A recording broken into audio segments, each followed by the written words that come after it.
So this is the 2024 Iowa Pro-Am recap. I was gonna shoot in this event in January, but we ended up getting snowed in, so I had to withdraw. But then the 2024 Iowa Pro-Am set like a second date for it for December 20th to 22nd, so I had a second chance to compete in this national event. After checking into the competition on Friday, I decided to opt out of practice.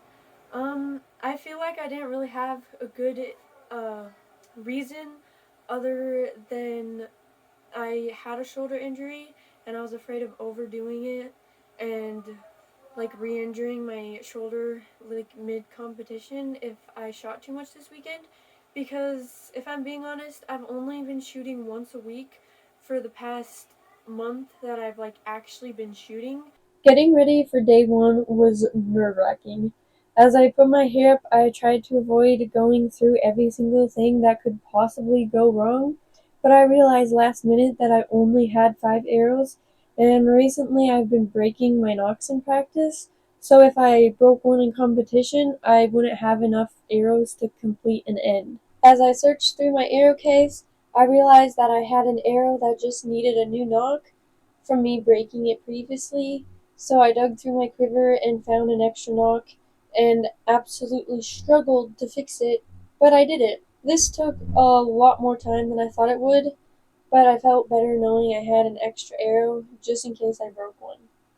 As I was putting my arrows back in my case, I realized that none of them were marked, and I've been to competitions where you have to have your arrows marked. So, on a tight schedule, we decided to run to Walmart to pick up gray Sharpies. As we were driving there, we accidentally missed our turn and then were stuck behind a very long and slow train that had me absolutely panicking. Was I going to miss practice? What if I didn't get there in time to set up my bow before competing? Just miss the whole competition.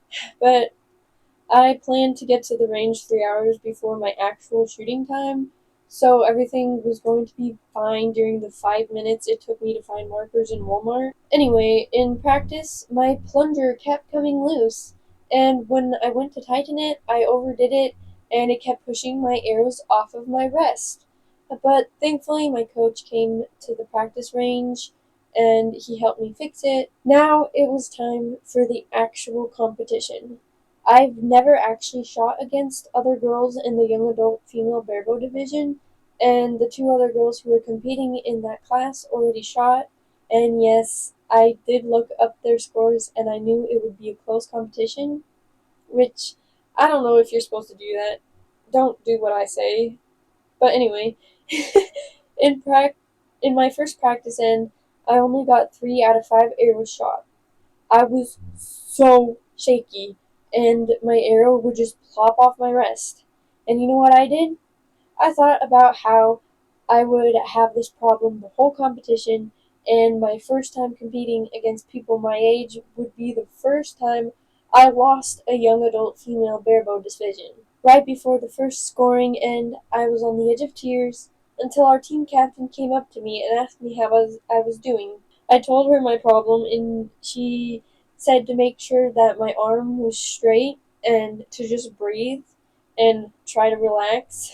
So I did, and although I was still having my arrow fall off my wrist, it wasn't as bad as when I first started. After 60 arrows of 5 arrow ends, I scored a 239 out of 360, which was good for barely shooting at all, and it being my first national competition back, on top of recovering from a shoulder injury.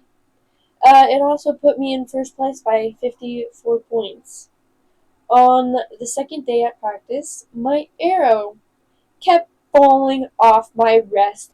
And so I asked my coach to watch my form, and when nothing really stood out that could be causing my problem, he checked my arrow rest and plunger again, and it turns out that my plunger was kind of off, and that on top of my nerves, both of those things were causing my problem. The second day, I definitely felt it in my shoulders that the previous day I had pushed myself a little too hard, So I cut practice short even though I kept missing the target because I have learned that it is better to take a break than push yourself into an injury or burn yourself out over one competition. My line time came around and I was shooting with two other people who were in my division. They were some of the nicest archers I've met, and we really got along well.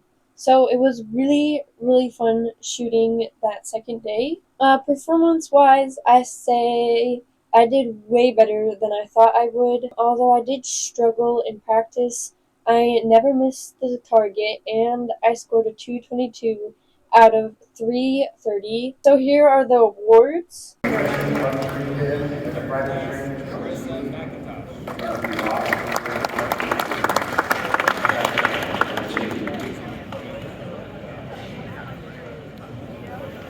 Hey Chauncey, do you know Aliana practices jujitsu?